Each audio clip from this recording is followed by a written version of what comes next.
Bonjour à tous. Dans cette interview, je réponds à 3 questions posées par Éduc France. La première question concerne la motivation et l'originalité de la proposition éducative de Kerlan. La seconde question concerne l'accompagnement proposé aux élèves qui s'inscrivent à Kerlan. Et enfin, la troisième question, comment développer avec réalisme et audace l'école de demain? Qu'est-ce qu'il faudrait changer? Je vous souhaite une très bonne écoute et je vous invite à me faire part de vos commentaires sous cette vidéo et à me poser vos questions. Ciao! Si vous souhaitez ne rater aucune de nos prochaines vidéos, je vous invite à cliquer sur la petite cloche. Bonjour Joëlle Belloir, merci d'avoir accepté cet entretien pour Éduc France. Vous êtes la fondatrice de l'école indépendante Kerlan et du cours par correspondance du même nom. Est-ce que vous pourriez retracer pour nous ce qui vous a motivé à présenter ces cours, et ce qui vous a motivé en fait dans votre démarche dès le départ, et puis nous parler de l'originalité de votre proposition éducative? Merci beaucoup Axel et bonjour. Oui, merci de cette interview. J'ai un parcours plutôt atypique, je suis normalienne de l'éducation nationale, donc je me suis appuyée sur une expérience de plusieurs années dans le public en zone prioritaire et dans le privé sous contrat. J'ai eu aussi la pratique de l'IEF, l'instruction en famille, pour mes propres enfants, donc j'ai pu expérimenter tous les CPC, les cours par correspondance, et ça m'a conduit à une analyse des offres pédagogiques qui étaient faites dans ce domaine. Ensuite, en 2005, à la demande d'un petit groupe de parents, j'ai fondé Kerlan, qui était la première école hors contrat du Morbihan. Et par la suite, m'appuyant sur la pratique de la gestion de cette classe unique multiniveau, puisque cette petite école hors contrat ne comportait qu'une classe, avec 7 niveaux de la maternelle au CM2, avec 20 élèves, j'ai proposé donc une offre pédagogique innovante. J'ai ouvert et obtenu l'agrément du cours Kerlan par correspondance de la maternelle au collège. Et plus tard, mes enfants sont devenus collaborateurs du projet. Donc finalement, l'originalité de ce projet, c'est qu'il repose sur ce laboratoire d'idées que j'ai mis en œuvre dans ma pratique quotidienne du multiniveau. D'accord, très bien, merci.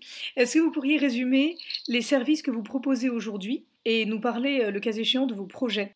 Oui, bien sûr, avec plaisir. Alors, d'emblée, Kerlan avait souhaité venir en aide à tous les élèves sans exception. C'était quand même une gageure. Notre équipe s'est constituée et formée avec des enseignantes spécialistes des troubles de l'attention et du comportement, afin que nous puissions répondre aux besoins des enfants au développement cognitif atypique.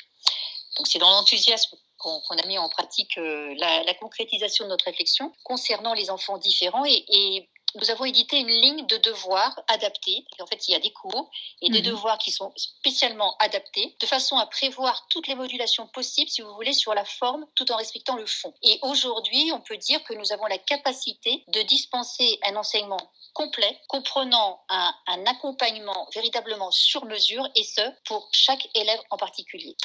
Alors, pour faire suite à votre question, récemment, j'ai mis en place un second site internet qui est dédié à la pédagogie vivante. Alors, il se veut un pont de ressources en accès libre pour les élèves, en particulier évidemment pour les familles qui sont inscrites au cours Kerlan, mais également pour tous les parents, les enseignants, les pédagogues qui s'intéressent de près ou de loin à l'éducation. Donc, du coup, ils peuvent se servir librement sur tous les supports que je mets en réserve sur ce site. Et puis, je travaille également sur un projet de développement coopération linguistique et culturelle entre la France et le Portugal. Et donc, du coup, ce projet devrait voir le jour dans les mois qui viennent. Formidable.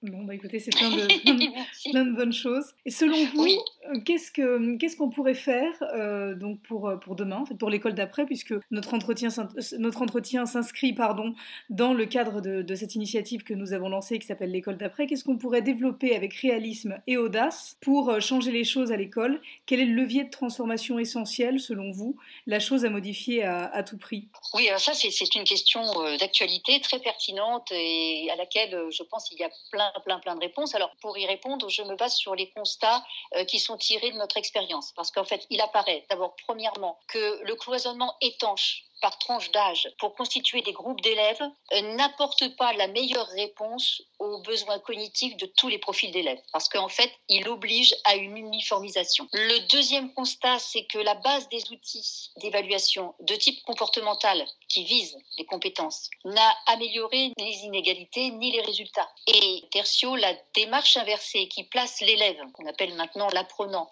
non plus en demandeur, mais en observateur chargé d'investigation, ça laisse à l'abandon des pans entiers de programmes inachevés ou tronqués pour les besoins de la démarche. Donc ça c'est les points les plus névralgiques.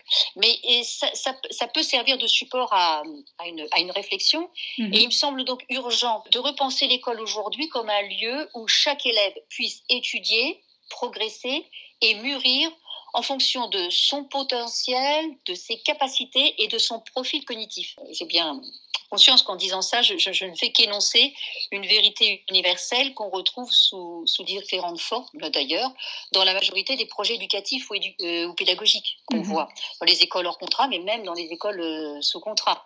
Sauf que pour atteindre ces objectifs, on doit oser repenser 3 points, à mon avis, importants. 1, le décloisonnement intelligent et mobile des classes et des niveaux. 2, le raisonnement non plus en termes d'année scolaire, mais de parcours, voire de projet. Et 3, l'exigence pour soi-même de se former dans des domaines de l'anthropologie, de la sociologie, pour ne citer que ces domaines, de sorte que l'on n'ait plus peur de se connaître et de connaître finalement cet autre qui est l'élève, le collègue, le collaborateur. Vous voyez ? Alors, les différents courants pédagogiques, ils ont tenté d'apporter une réponse à cette vocation de l'école, qui est de comprendre pour mieux enseigner. Mais, à mon avis, la plupart du temps, ces théories, si vous voulez, elles ont été érigées en système, ou bien elles le sont devenues. Et une des réponses à votre question, c'est donc la liberté et l'honnêteté intellectuelle de pédagogues qui seraient rompus à de nombreuses méthodes, et puis, en corrélation, le climat d'amitié dans le travail entre élèves de niveau et d'âge différents, comme moyen privilégié de perfectionnement collectif et individuel.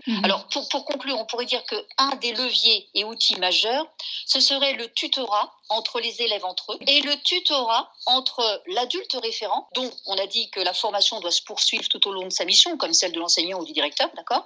Donc entre l'adulte référent et l'élève. Et à mon avis, c'est dans ce climat de confiance et d'émulation qu'on pourrait espérer modifier le paysage éducatif, dans lequel, c'est un type de projet dans lequel il y a pas mal d'écoles qui se sont déjà lancées, mais qui se sont peut-être arrêtées en chemin. Voyez, en cours de route. Voilà, c'est un petit peu ce que je peux vous apporter comme réflexion à mon niveau. Merci beaucoup Joëlle Belloir et plein de bonnes choses pour vos projets qui sont extrêmement utiles pour tous. Merci beaucoup Axel et à très bientôt. À très bientôt. Au revoir.